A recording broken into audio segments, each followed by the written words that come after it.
orang bisu tuli sembuh. Akhirnya si dukun yang punya anak bisu tuli itu bertobat dan dia dibaptis. Setelah dibaptis, satu kampung dibaptis. Setelah beberapa kali tiba-tiba dalam hati saya ada suara, tidakkah kau tahu bahwa kakimu telah sembuh? Waktu itu saya langsung jongkok berdiri. Saya bilang, Tuhan, firman-Mu ya dan amin, Engkau tidak berubah hari ini, kemarin, sampai selama-lamanya. Terima kasih Tuhan. Kalau kita punya luka batin, kita minta penyembuhan, pengampunan sama Tuhan. Aksi nyatanya ikut apa tadi? Retret penyembuhan. Nah, itu dia. Betul Mungkin kan sama atau enggak atau gimana? Silakan Om. Setiap orang bisa punya pandangan yang berbeda-beda, bahkan untuk satu hal yang sama. Bagaimana pandangan kita dalam kacamata iman Katolik terhadap fenomena yang terjadi di sekitar kita? Bersama dengan saya Maria Kristi Dan saya Christian Reynaldo dalam Persepsi, perbincangan rohani seputar sensasi.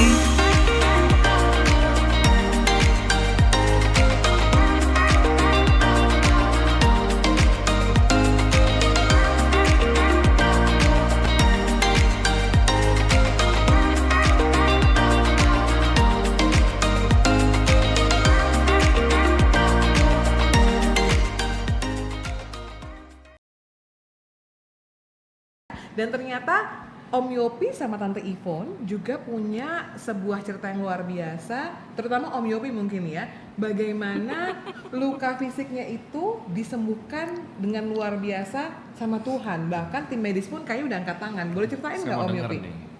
Ya, soal sakit jantung kan biasa, sudah banyak orang tahu ya. Ya. Jadi saya mengalami dan 3 kali serangan, rupanya umur 38 sekali, 48 sekali, dan 55 sekali. Pada ketiga kali baru saya periksa ke dokter karena saya pikir ini sudah enggak benar nih. Masa pakai lumpuh dulu sehari, kemudian didoakan sehat lagi, nanti kena lagi kedua kali, ketiga kali, wah ini udah enggak benar nih. Coba dicek ke dokter. Karena saya jarang sekali ke dokter ya. Oke. Ya. Begitu ke dokter ya, tahun 2005, umur 55 tuh ya. Ya. Pada waktu itu dokter 4 dokter, salah satu dokter teman Pak Yosep, dia yang bawa saya. Jadi Pak Yosep yang ngantar saya bawa ke teman itu diperiksa. Wah, ini jantung, harus ambil tindakan. Ya. Saya ingat waktu itu bawa Ivon, tapi saya juga akhirnya periksa ke dokter yang sama. Jadi ada 4 dokter saya periksa karena nggak percaya. Terus terang 3 saya nggak percaya. Karena teman terlalu baik. Nah itu makanya jangan terlalu baik sama saya. Nggak percaya, ini beneran nggak? Beneran nggak? Nah, akhirnya saya periksa dokter yang keempat yang tidak sama sekali kenal. Nggak kenal supaya objektif. Ah, begitu itu dia bilang, untung Bapak datang sekarang. Iya, untung berarti sembuh kali. Dia bilang, besok ahli jantung dari Jepang datang. Bapak pasien pertama, ini harus diambil tindakan. Hah? Ibu pulang aja ambil alat-alat, Bapak tinggal sini saya rawat Bapak. Hah? Saya masuk rumah sakit sekarang dok. Iya, sudah kayak gini, lihat nih, duduk ini.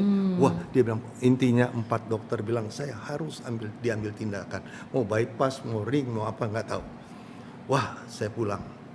Begini mau pulang Pak, mau setir sendiri. Memang saya bisa setir. Aduh, nggak tanggung jawab. Pulang saya.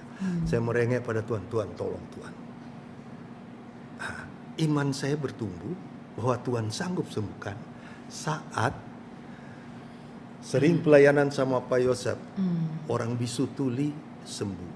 Akhirnya si dukun yang punya anak bisu tuli itu bertobat dan dia dibaptis. Setelah dibaptis, satu kampung dibaptis menjadi Katolik. Kenapa? Lihat dukun dan kepala adatnya menjadi Katolik. Itu satu daerah Kalimantan. Kemudian beberapa tempat di timur, di Maluku, Maria dari Maluku kan? Maluku. Wah itu, familinya jangan-jangan. Ada yang lumpuh, 3 orang di sana. Nah di sana rupanya kita ini sudah Tuhan kasih kuasa juga mendoakan loh. Bukan menyembuhkan loh. Mendoakan. Yang menyembuhkan Tuhan. Kita cuma minta dari dia ini. Di depan mata sendiri saya lihat. Berapa lama dia sakit. 3 orang bangkit berdiri jalan. Sampai sekarang masih hidup. jadi saksi di sana. Itu dia. Nah, selain itu di Dili, Timor Leste, yang saya lihat dengan mata kepala sendiri, 7 orang bisu tuli berbicara saat itu. Anak-anak digendong karena bisu tuli. Anak-anak digendong. Terus bicara, mamanya langsung bawa sambil nyusui anaknya lagi dengan bawa yang kedua yang bisu tuli itu, ini sudah bisa bicara. Jadi begitu saya iman itu saya bawa pada Tuhan. Tuhan, saya kan sudah lihat kuasa-Mu. Ya, orang lumpuh aja yang sudah begini aja bisa sembuh. Masa cuma jantung cuma dikerik sedikit, sudah sehat. 2 minggu saya berdoa, Tuhan sembuhkan. 2005 sampai sekarang, jadi sudah 17 mau 18 tahun, saya sakit kepala aja nggak ada. Hilang kepalanya, nggak ada sakit lagi. Sebentar, hilang kepalanya sama hilang sakit kepalanya bedanya jauh. Banyak sih Om. Banyak, sakitnya dulu. Hilang sakit kepalanya, kalau hilang kepalanya sakitnya juga hilang. Saya sempat split of second, kepala saya juga agak-agak kayak pemikirannya kayak hilang. Mana nih yang sakit kepalanya atau kepalanya Om Yopi gitu kan? Bayangkan tadinya di mobil ada obat sakit kepala, di dompet ada, di tasnya ini istri ada, di tas laci kerja ada. Kenapa? Sebentar sakit kepala. Dan sakit kepala, aduh kalau udah cekot itu aduh. Jadi pokoknya itu suatu pertanda sakit yang lain juga. Itu kan hanya suatu tanda kecil. Tapi itu aja hilang, apalagi sakit yang lain. Sekarang saya mau makan kambing, makan durian apa tetap ini Natal ini babi guling berturut-turut. Aduh. Sampai mahal babi kan gara-gara dipotong terus. Aduh.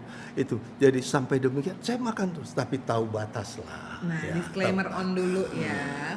Tahu batas. Tuhan luar biasa banget Om, dan aku juga bisa melihat gitu bahwa kesembuhan fisik yang Om Yopi alami itu karena kesembuhan iman yang sudah Om Yopi juga alami.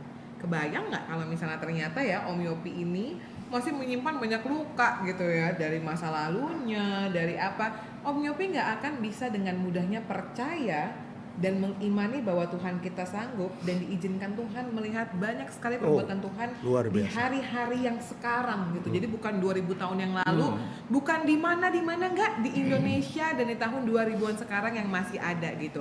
Dan mungkin kita mau ngobrol lagi sama Om Joseph kali ya Om. Gimana ya sebenarnya korelasi yang tepat antara penyembuhan luka fisik dan juga luka batin ini yang tadi sempat dipaparkan sama Tante Yvonne, sama Om Yopi juga, dan juga pastinya sama Tante Iren tadi, bahwa penyembuhan ini apalagi kita sebagai umat Katolik tuh seharusnya betul-betul punya iman yang percaya. Dan bagaimana ketika seorang Katolik ini sedang menambahkan baik itu kesembuhan atau penyembuhan secara fisik dan rohani, tapi dia sekarang pada saat dia menyaksikan ini, dia di posisi yang benar-benar nggak tahu apa-apa. Yang dia tahu adalah kekacauan yang ada dalam hidupnya. Dari pengalaman, kalau ada seseorang yang disakiti, lalu dia merasa begitu jengkel sama seseorang, jadi dia sudah mengalami suatu luka batin. Itu kata-kata. Tetapi kalau seandainya dilukai secara fisik, rasanya mau balas nggak? Pengen. Mau balas. Mau dong. Ya. Tetapi hal itu bisa terjadi tidak ada apa-apa karena di dalam penyembuhan rohani itu dapat mengampuni orang itu. Sungguh dapat mengampuni. Apalagi seandainya sungguh dekat dengan Tuhan, penyembuhan dalam sakramen tobat juga bisa, dalam ekaristi juga ada, ya bisa itu terjadi. Nah, sekarang bagaimana kita dekat dengan Tuhan? Jadi Tuhan itu sudah menjadi bagian di dalam kehidupan kita. Caranya apa? Doanya baik. Mendalami kitab sucinya baik. Saya tidak mengatakan sempurna, tapi baik. Bahwa doanya bisa up and down, bisa rasa ada malas, bisa ada rasa bosan, ya nggak apa-apa, asal tetap nantinya terus dia bertumbuh. Demikian juga dengan ini harus menjadi bagian dalam kehidupan kita, karena ini adalah surat cinta Bapa kepada kita. Maka dalam hal semacam ini, kalau mau sembuh, korelasi antara fisik dan penyembuhan luka batin, maka tadi sudah dikatakan mengampuni. Dan untuk mengampuni itu betul-betul karena firman Tuhan. Saya pernah mengalami sakit hati sama tante saya, adik papi saya. Karena menurut saya, ya rupanya perkelahian mereka itu klasik. Soal apa? Soal duit. Sehingga papi saya terpental dari kongsi dagang. Oh, usaha. Menjadi sangat-sangat hilang dari suasana bisnisnya. Sehingga papi saya harus banting tulang, dan itu pun untuk menyekolahkan kami, mami yang membantu. Tetapi karena dia bekerja terlalu keras, akhirnya dia sakit. Sakitnya apa? Liver cirrhosis. Dan pada akhirnya dia meninggal. Dan dia meninggal, mami saya meninggal umur 43 tahun. Seperti tadi dinyanyikan oleh Pak Yopi, sakitnya hati ini. Sakit hati loh. Marah sama dia, tapi sekaligus marah sama Tuhan. Kenapa Tuhan membiarkan kematian mami saya? Nah, di situ setelah mengalami pencurahan Roh Kudus, mengerti bahwa Tuhan itu ada, dan saya didoakan oleh Pastor Yohanes dalam suatu retret penyembuhan, dan saya bisa mengampuni Tuhan. Tadinya saya nggak bisa mengampuni Tuhan. Karena apa? Penyebab kematian mami saya adalah Tuhan pada akhirnya. Ya.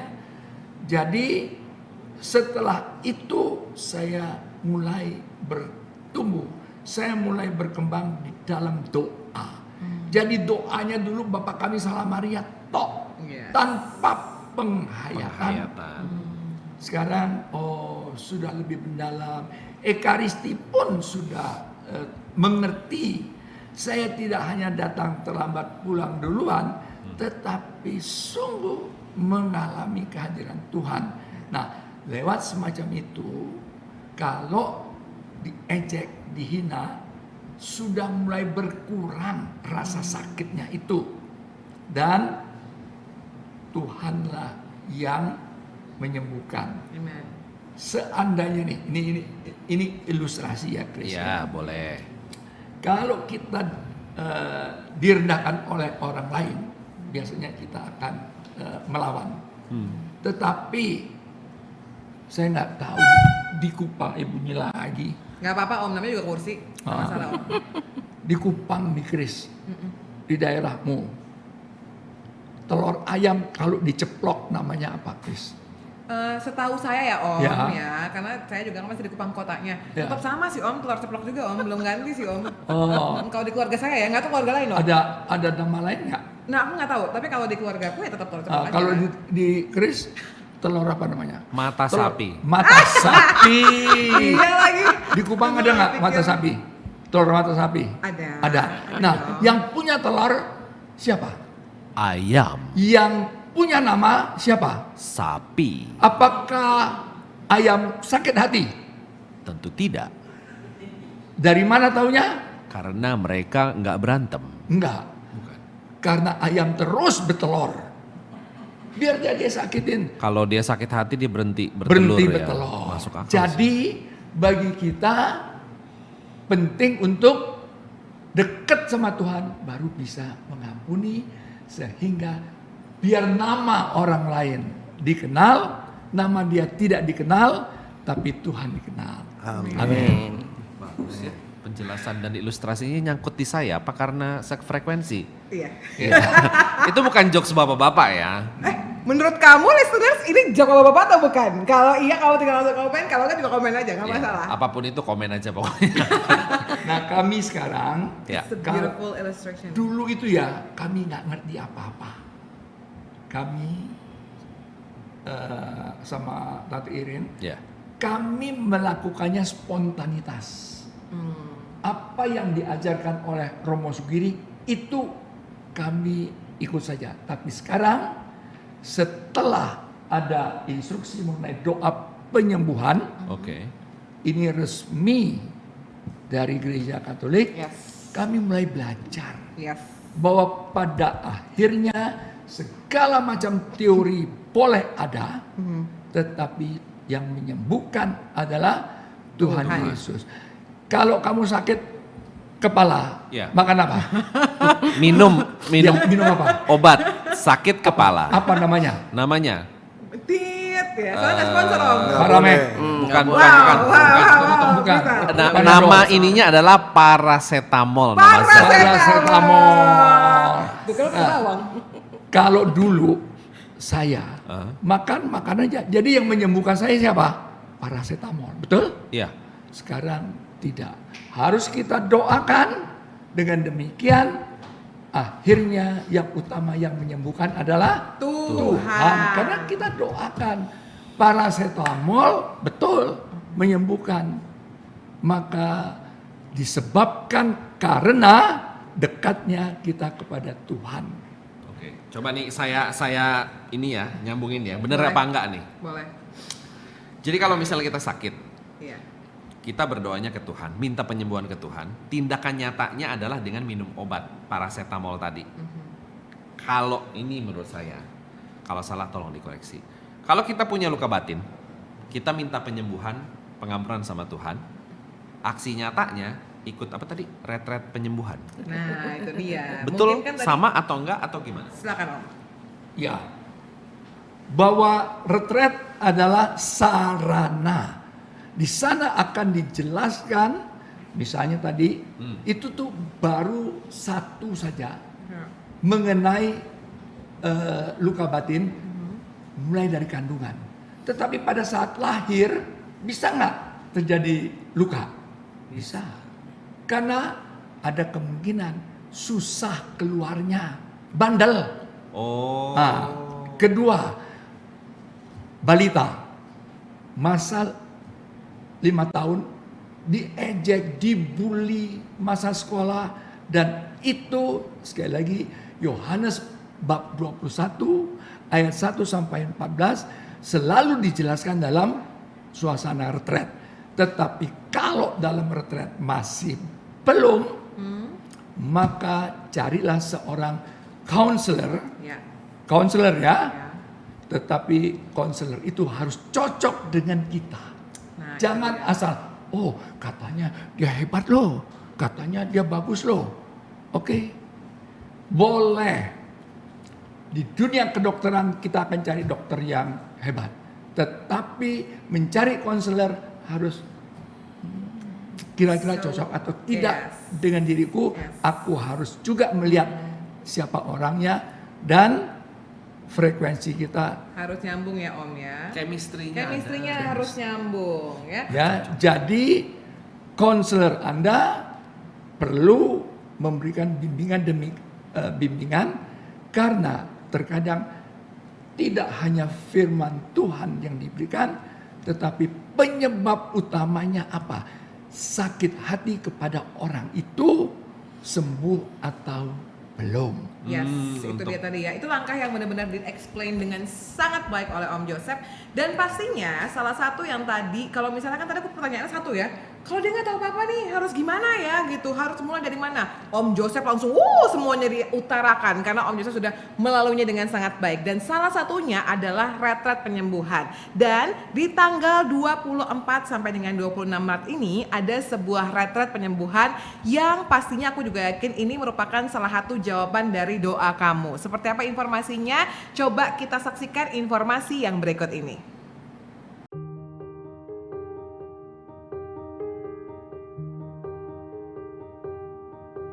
Beberapa tahun yang lalu, seringkali orang mengajak saya untuk ikut retret luka batin. Tapi saya anggap kayaknya saya nggak luka amat ya. Dan saya sudah pernah mengikuti retret luka batin. Dan saya pikir, lukanya saya karena nggak parah, pastilah sekali ikut udah sembuh gitu ya. Tetapi ternyata setelah bertahun-tahun, saya merasa bahwa diri saya untuk bisa menerima orang lain apa adanya itu ternyata nggak mudah. Dan ini yang saya jumpai selama saya berhadapan dengan banyak orang. Seringkali saya juga melihat bahwa orang lain menuntut orang lain untuk bisa menerima dirinya, padahal dia sendiri tidak bisa menerima dirinya sendiri. Nah, kita tidak pernah menyadari luka batin kita sampai sejauh mana. Dan beberapa pengalaman hidup kita itu yang menunjukkan bahwa ternyata ada beberapa luka yang kita simpan atau beberapa kebutuhan kita yang selama ini kita tidak rasakan itu sudah terpenuhi di dalam hidup kita. Pada akhirnya kita menuntut orang lain untuk bisa melakukan, memenuhi apa yang kita inginkan. Nah, ini yang disebut dengan luka batin. Maka sekolah evangelisasi Sekina tidak pernah melewatkan untuk setiap tahun mengadakan retret penyembuhan luka batin. Dan sejak saya menyadari bahwa saya juga ternyata perlu untuk disembuhkan, saya ikut dan seringkali juga terlibat di dalam kepanitiaan. Oleh karena itu saya mengharapkan dan saya justru ingin juga teman-teman saya juga mengalami kesembuhan. Ikutlah retret ini akan diadakan di Lembah Karmel. Saya Sri Wahyuni, saya menanti kedatangan Anda di retret ini.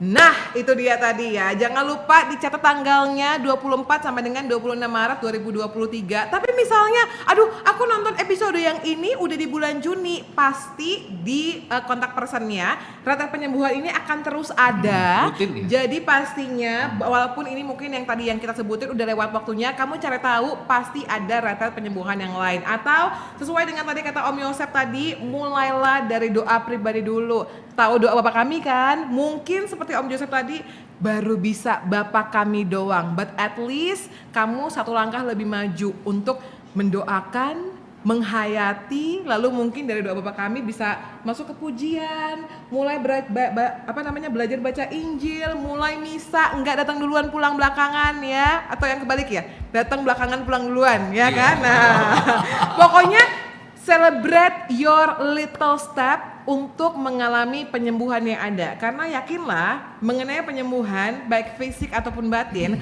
mungkin kita ngomonginnya cuma 1,5 jam. Tapi apa yang dilakukan oleh Om Joseph, lalu juga Tante Yvonne, lalu Om Yopi, itu sudah mereka lakukan bertahun-tahun bahkan sampai dengan sekarang. Betul Chris? Betul sekali. Nah mungkin terakhir juga kita mau tanya sama Om Yopi sama Tante Yvonne gitu ya. Mungkin ada kan Om Yopi sama Tante Yvonne ini kita boleh bilang gitu ya bahwa Tuhan percayakan melihat bagaimana penyembuhan-penyembuhan yang terjadi dari banyaknya umat Tuhan yang menyaksikan kebaikan Tuhan.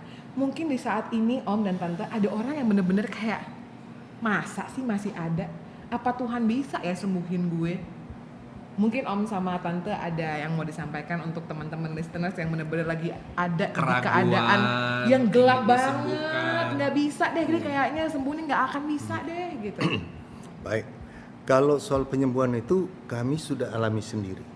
Ya. Istri saya Yvonne hampir lumpuh umur 35 tahun, tahun 34 tahun, tahun 85 itu dia sudah dinyatakan dokter tidak ada obat lagi, sudah siap untuk lumpuh, siap kursi roda. Tapi ternyata Tuhan tolong. Bagaimana Tuhan berbicara itu? Dulu ketika 1 minggu sebelum mau ziarah, tiba-tiba kedua lutut saya ini sakit. Ya. Jadi kalau jongkok sakit. Terus saya bilang, Papa, kita mau ziarah. Terus kan nanti banyak jalan. Saya tuh sakit kaki. Oh nggak apa-apa katanya, kan kita mau doa. Saya dulu tidak percaya ada mujizat. Sama sekali. Jadi kalau orang bilang doain, nggak percaya, ini nggak bisa masuk. Saya berpikir kalau sakit mesti ke dokter, minum obat baru bisa sembuh. Kalau bilang didoakan sembuh nggak masuk dalam pikiran saya. Jadi ketika itu ya pergi aja. Ternyata setelah pulang dari ziarah tidak mengalami kesembuhan, bahkan tambah sakit. Tadinya cuma jongkok, ini naik turun tangga sakit. Pulang di sini langsung cari dokter. Nggak boleh dengar ada teman bilang dokter ini bagus, saya pasti akan datangi. Nggak boleh dengar tukang urut itu bagus, saya pasti datang. Tusuk jarum itu bagus, saya pasti datang. Profesor Heming dulu baru naik tahun udah langganan saya. Dokter terus tukang urut udah langganan. Itu berjalan kira-kira 1,5 tahun. Terus dokter bilang kalau ibu tidak sembuh ibu bisa lumpuh katanya. Saya bilang Tuhan, saya tuh nggak mau lumpuh. Saya ini masih muda. Saya ini kan dulu kerja. Jadi saya berpikir nanti ya Tuhan, kalau sudah umur 55 tahun, saya baru mau melayani Tuhan. Umur apa itu? Umur pensiun kan? Betul. Sisa hidup kan? Ya. Baru saya mau kasih sama Tuhan. Tapi Tuhan itu begitu baik. Umur 34 saya sudah diberi sakit dan akhirnya ketika suatu hari dalam satu pertemuan sebelum diberikan makanan jasmani itu diberikan dulu makanan rohani.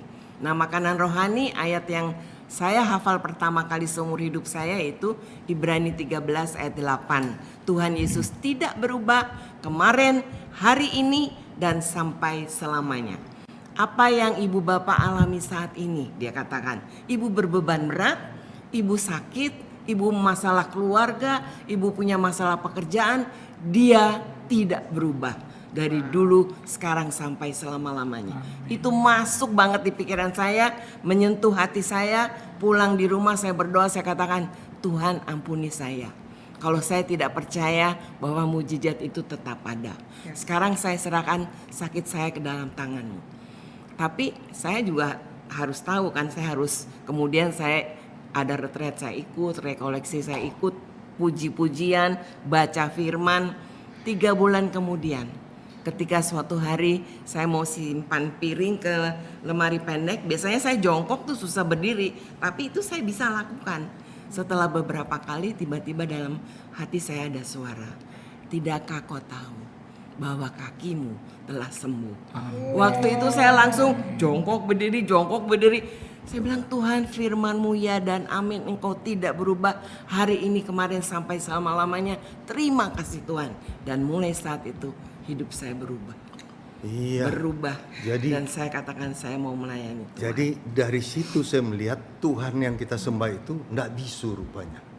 Jadi dia bisa berbicara dan saya pernah alami juga. Tapi kembali penyembuhan jasmani itu tadi Christian tadi sudah bilang paracetamol. Itu betul sekali karena itu juga ciptaan Tuhan. Nah, ada 2 macam penyembuhan jasmani sebenarnya. Pertama, penyembuhan kodrati oleh ilmu kedokteran dan sebagainya, ramuan-ramuan, dan adikodrati. Jadi para dokter dan sebagainya itu kodrati, kodrat alam. Tapi adikodrati dengan adikodrati yaitu yang kami alami, yaitu tanpa obat seperti yang tadi saya sharingkan, Yvonne sharingkan, itu tanpa obat sebutir pun kami sampai sekarang ini, saya sampai sekarang ini tidak ada minum obat jantung. Iya. Tapi jantung tetap ada. Iya. Tapi nggak sakit jantung. Iya, betul, Bang. Ya. Jadi bayangkan sampai demikian. Sudah tahun ke-17 mau 18, nggak ada obat jantung sebutir pun saya minum. Karena Tuhan Yesus tidak berubah dahulu sekarang selama-lamanya. Amin. Amin, luar biasa sekali. Dan pastinya itu juga menjadi konklusi kita ya, bahwa penyembuhan itu selalu ada karena Tuhan kita selalu ada dan nggak pernah berubah dulu, sekarang dan selama-lamanya. Dan pastinya cerita dari Tante Yvonne, Om Yopi sama Om Yosep ini hanya segelintir cerita dari kebaikan Tuhan. Jadi mungkin kalau misalnya hari ini kita boleh kenalan sama dua penyembuhan fisik dan batin. ya oke, penyembuhan fisik dan batin itu hanya baru 2 dan baru dibahas selama 2 jam aja. Dan aku juga mau berdoa, kita semua akan berdoa buat teman-teman semua yang mungkin merindukan baik itu penyembuhan fisik, batin dan yang lainnya, dan yang mungkin merasa kayaknya nggak pernah ada penyembuhan. No, sekali lagi harapan itu selalu ada karena Tuhan selalu ada dan Tuhan selalu baik dulu, sekarang dan selama-lamanya. Dan Tuhan yang menyembuhkan kita semua adalah Tuhan yang sama yang akan menyembuhkan kamu juga dari segala kerinduan kamu. Jadi sekarang mungkin Tante Yvonne, Om Yopi atau Om Joseph, silakan. Siapa yang mau pimpin doa buat kita dan juga listeners? Saya mau memberikan sedikit tambahan. Boleh Om. Bahwa begitu banyak pengalaman Pak Yopi, Bu Yvonne, banyak. Tetapi sekarang mereka bukan hanya menerima penyembuhan, tapi mereka menjadi pelaku. Pelaku. Ya, Mendoakan. ya, kita harus menjadi pelaku. Tidak boleh bilang, wah Tuhan sudah sembuhkan aku. Tapi sekarang saya harus menjadi pelaku. Saya berikan contoh. Satu kali saya mau pergi ke persekutuan doa, Ya. tapi saya beralasan dengan sakit perut. Tapi betul sakit perut, tapi enggak parah banget. Saya bilang sama Tante Irene, saya nggak pergi. Dia bilang, kamu harus pergi supaya didoakan jadi sembuh. Ya. Ya, saya pergilah. Sampai di sana, selesai renungan, siapa yang mau didoakan, silakan. Dan kemudian saya didoakan. Pulang-pulang di motor saya ditanya nih sama Tante Irene, Ya. sembuh nggak ya? Sembuh nggak ya? Saya rasa betul loh saya sembuh. Tapi untuk mengakui bahwa ada kesembuhan, gengsi. Saya diam aja. Tapi sampai di rumah dikejar sama Tante Irene. Kamu sembuh nggak? Kamu sembuh nggak? Akhirnya saya menjawab, begitu. Ya. Kamu lebih hebat dari saya. Nah, beberapa 2-3 minggu kemudian pergi lagi nih. Oke. Dan apa yang terjadi? Leaders tahu-tahu memanggil saya. Yosef sini. Saya bilang, artinya Sudah sembuh. sudah sembuh. Saya nggak usah dipanggil lagi ke depan. Sini. Lalu dia datang ke saya, dia tuntun saya, doakan. Ya, gimana cara mendoakannya? Nggak ngerti apa-apa. Ya sudah, dia tempatkan saya di satu tempat. Dan kemudian apa yang terjadi? Saya berdiri. Kedengaran nggak ya? Kedengaran begini ya. Saya berdiri, orang itu di hadapan saya. Lalu saya bingung. Saya harus apa ini? Begitu dalam kebingungan saya harus apa? Saya lihat kiri kanan saya. Oh gitu, tumpang tangan. Tapi kurang ajar amat ya tumpang tangan. Ya sedikit di atas kepala. Nggak kena nih. Lalu harus apa lagi? Saya lihat mulut orang komat kami. Ikut komat kamit berdoa juga. Kamu ada di situ pada waktu itu? Feeling saya logikanya ke situ. Nalarmu hebat. Mantap. Apa yang terjadi? Ya sudah, saya tumpang tangan dan kemudian saya Oke. selesai. Udah belum ya? Cukup belum ya? Ya sudah. Turun tangan, saya lihat orangnya udah gak ada lagi. Udah hilang. Bilang, begitu saya lihat dia udah rebah. Waduh, mateng gua. Ya bangun. Saya kembali ditanya nih, siapa yang tadi waktu didoakan sembuh? Dia maju, mateng gua, pasti dia mempermalukan aku. Ternyata dia memberikan kesaksian bahwa dia sembuh didoakan oleh bapak tadi. Nah,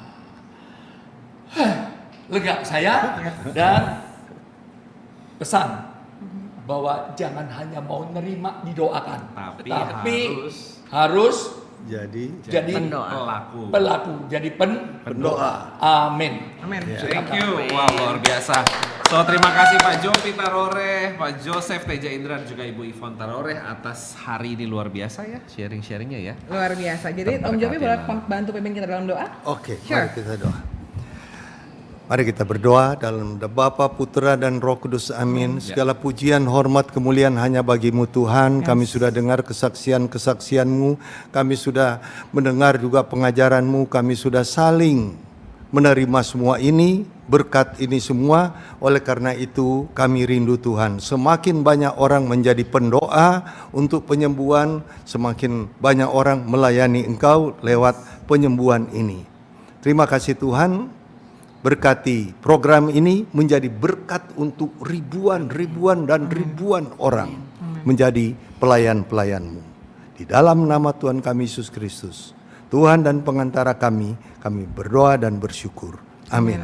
Bapa, Putra, Roh Kudus. Amin. Terima kasih Om Yopi, terima kasih Om Joseph, dan terima kasih Tante Ivon, dan pastinya kami juga mengucapkan terima kasih dong untuk teman-teman yang sudah membantu kita sampai terselenggaranya program Persepsi dengan 1.500 episode tadi ya kalau nggak salah ya. So we just wanna say thank you so much for GT Pratama Tour and Travel. Ya. Terima kasih untuk Parang Kencana dan juga Increasing. Terima kasih untuk semua sponsor, dan tentunya untuk kamu yang nonton jangan lupa pesan-pesannya adalah 1, klik tombol like, lalu kedua tombol subscribe, dan ketiga bunyikan lonceng, dan terakhir share ke banyak orang supaya banyak yang terberkati dengan podcast Persepsi. Dua Chris pamit dan sampai ketemu lagi di episode berikutnya. Bye now.